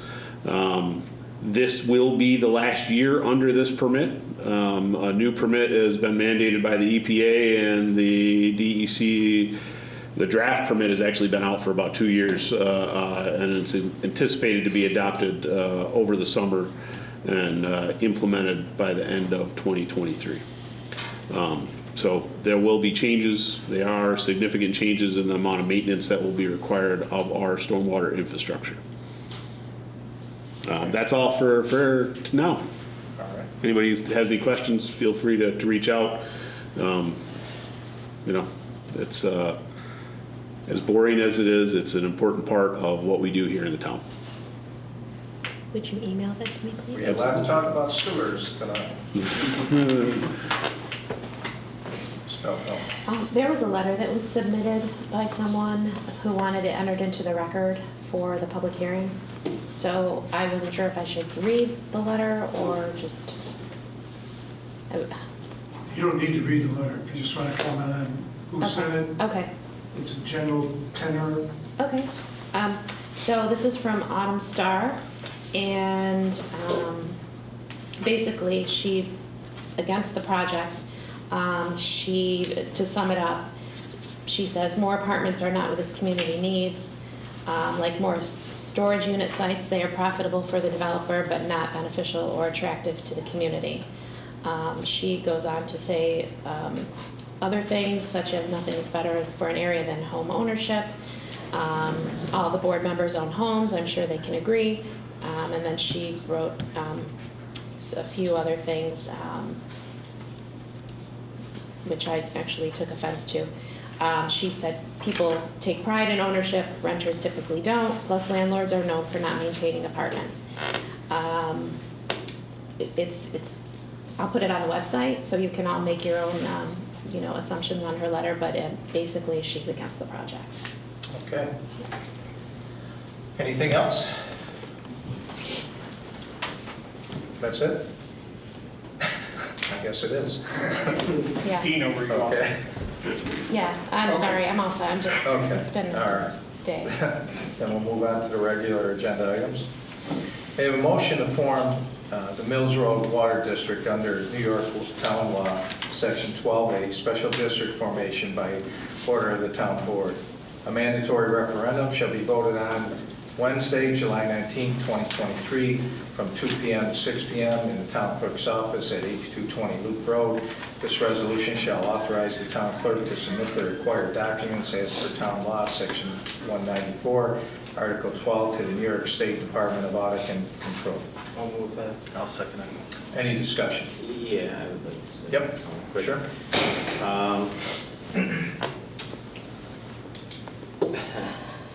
This might sound a little odd to Mr. Birch, but I agree with your opinion about the 2 to 6. Just be careful how talking about me or telling what I think. But I agree with your opinion in this situation, and I do think we should probably extend that because people probably are working by it. Is there a reason why this time frame? Well, I think she Well, when you and I talked about it, I mean, that's the hour we came up with. Right, but also, if they can't make that time, they can get an absentee ballot. Oh, yeah, I'll put Yeah, that we to can, you. so if they can't make that time, they're gonna be able to get an absentee ballot, and we'll make sure that everyone I wasn't understands. aware of that, I wouldn't even mention it. No, I know you won't, I know you won't. Thank you. But we're gonna make sure that everybody that is affected by the Mills Road vote is gonna have an opportunity to vote. Well, they know how their vote is weighted as well, too. We'll explain that when we, prior to doing the vote. Well, okay. I mean, do you want to do it now? You can, you can do it now if you want, but I think we're going to have to do it later anyway. Well, I was just gonna say, I'll explain how it's gonna be set up. I'm gonna have somebody from the Board of Elections come and sit with me from that time in the town clerk's office, just so we have somebody there. Yeah. And then the town attorney and I are going to count the votes that following morning, which is a town board day, and then we'll be able to announce the results at the board meeting that evening. That's the plan. But as far as the weighted votes, Mr. Middleton, I was no. just thinking on this resolution, it should be Article 12A, not Article 12. Article 12A. Article 12A? I'm not sure the section number, but it's,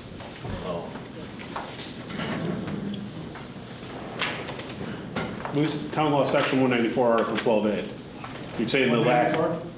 The last 12 should be a 12A. 12A. Yes. Okay, it was 12 on mine. Okay, yeah, we have 12A above. Oh, okay, yeah, that's just a typo. Okay. And then we'll just explain all of that beforehand. We'll send out letters so everybody knows. Yeah, I mean, you're gonna send out letters and you can So explain it'll it then. be, how it'll be weighed. Right, so people know. Yeah. Question? Sure. How the vote is weighed? Is Yeah, that the question? well, yes, how it's weighed, and we'll explain that later on, how it's weighed. There's how the votes are counted are, it's not one for one. If that's, Based on assessed value and the valuation of the Okay, district. because we've heard a couple different things. yeah, no, well, that's why. I call it weighted, because Okay, it's not one for one. but now you're talking about somehow assessed value. Well, that's all under the law, so we'll explain it, and that'll be, when we have, if anyone has any questions, we'll make sure that they understand how the votes are going to be tallied and how their votes are weighed. And when will that information be available?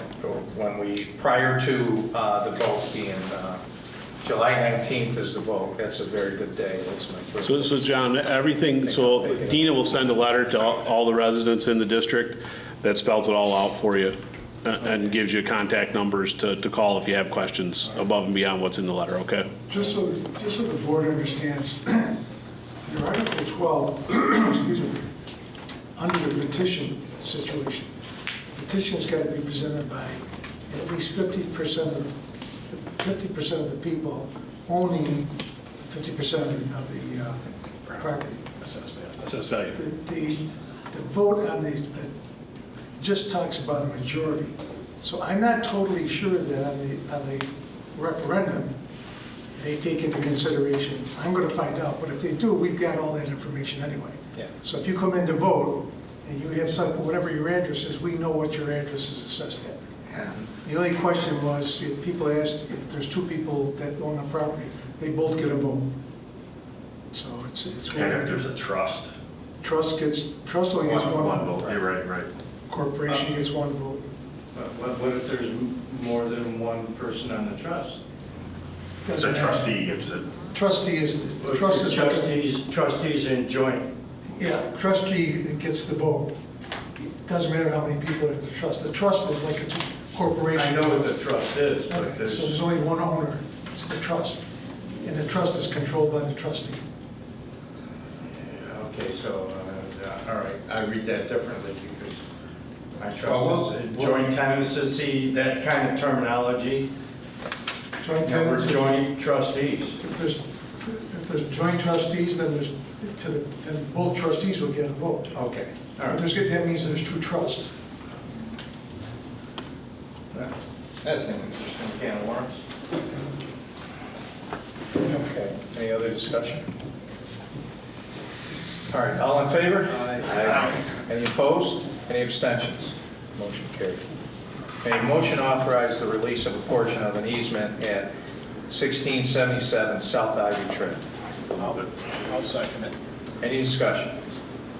All in favor? Aye. Any opposed? Any abstentions? Motion carried. May I have a motion to set the punch list securities for the Collington Point East Phase 2, AKA Copper River Development at $76,000 as recommended by the town's engineer and consultant. I'll move it. I'll second it. Any discussion?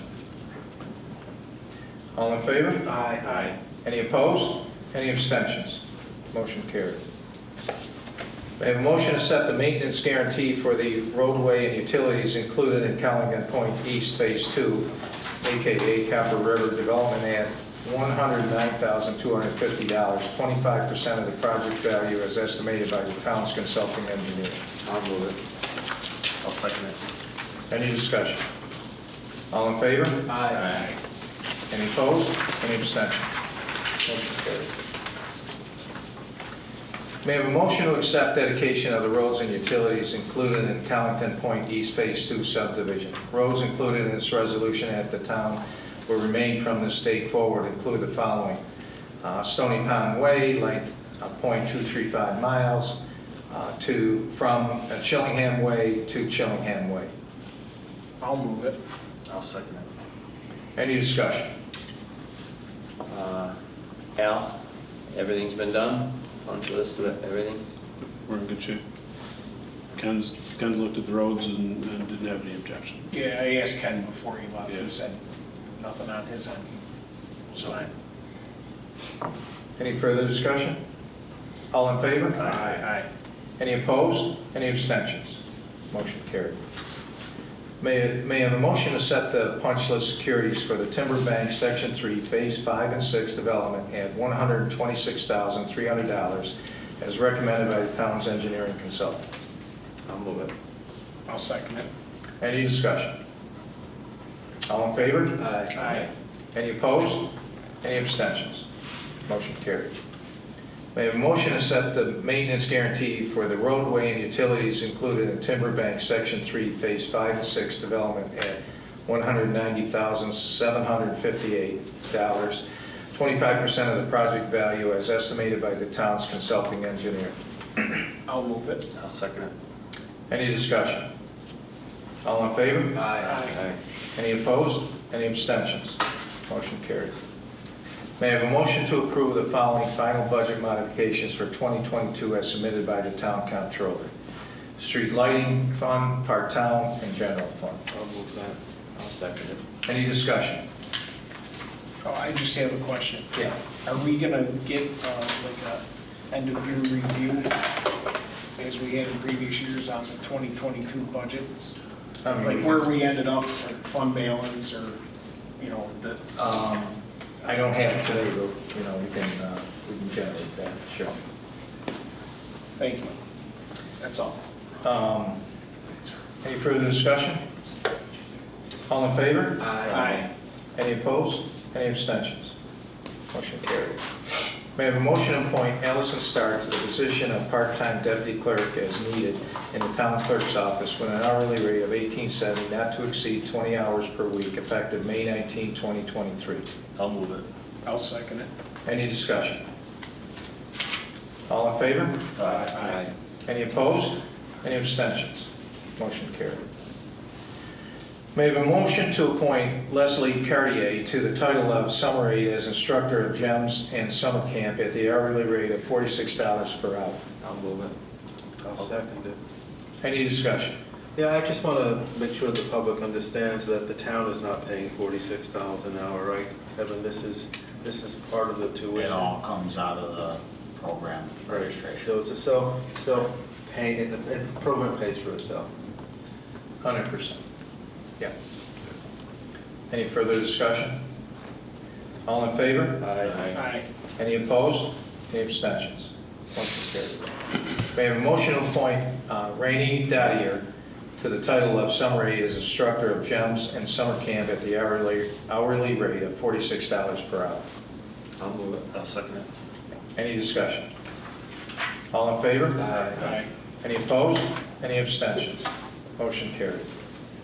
May I have a motion to approve summer hours for the Lysander Town Hall to 8:30 a.m. to 4:30 p.m. Monday through Friday.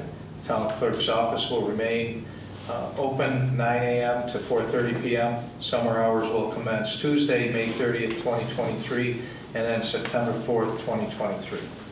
I'll move it.